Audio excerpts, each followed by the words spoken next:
దీపావళి రోజు అర్ధరాత్రి 12 గంటలకు అలక్ష్మీ నిస్సరణం పూర్తయ్యాక నిసి పూజ అని చేస్తారు. అంటే లక్ష్మీదేవికి అర్ధరాత్రి పూట చేసే పూజ అని అర్థం. ఆ పూజ ఎలా చేయాలంటే, మీ ఇంట్లో ధనలక్ష్మీదేవి ఫోటో ఉంటుంది కదా, ఆ ఫోటోకి దీపం పెట్టి అక్కడ 108 రూపాయి బిళ్ళలతో పూజ చేయాలి. ఒక్కొక్క రూపాయి బిళ్ళ పెడుతూ లక్ష్మీ అష్టోత్తరంలో ఉన్న ఒక్కొక్క నామం చదవాలి. లక్ష్మీ అష్టోత్తరం 108 నామాలు చదువుతూ 108 రూపాయి బిళ్ళలతో లక్ష్మీదేవి ఫోటోకి పూజ చేయాలి.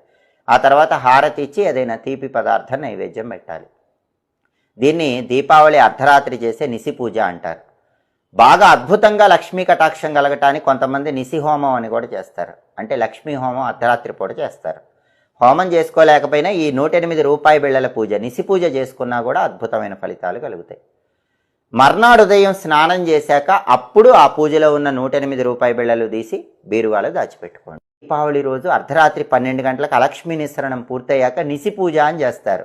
అంటే లక్ష్మీదేవికి అర్ధరాత్రి పూట చేసే పూజ అని అర్థం. ఆ పూజ ఎలా చేయాలంటే, మీ ఇంట్లో ధనలక్ష్మీదేవి ఫోటో ఉంటుంది కదా, ఆ ఫోటోకి దీపం పెట్టి అక్కడ 108 రూపాయి బిళ్ళలతో పూజ చేయాలి. ఒక్కొక్క రూపాయి బిళ్ళ పెడుతూ లక్ష్మీ అష్టోత్తరంలో ఉన్న ఒక్కొక్క నామం చదవాలి. లక్ష్మీ అష్టోత్తరం 108 నామాలు చదువుతూ 108 రూపాయి బిళ్ళలతో లక్ష్మీదేవి ఫోటోకి పూజ చేయాలి. ఆ తర్వాత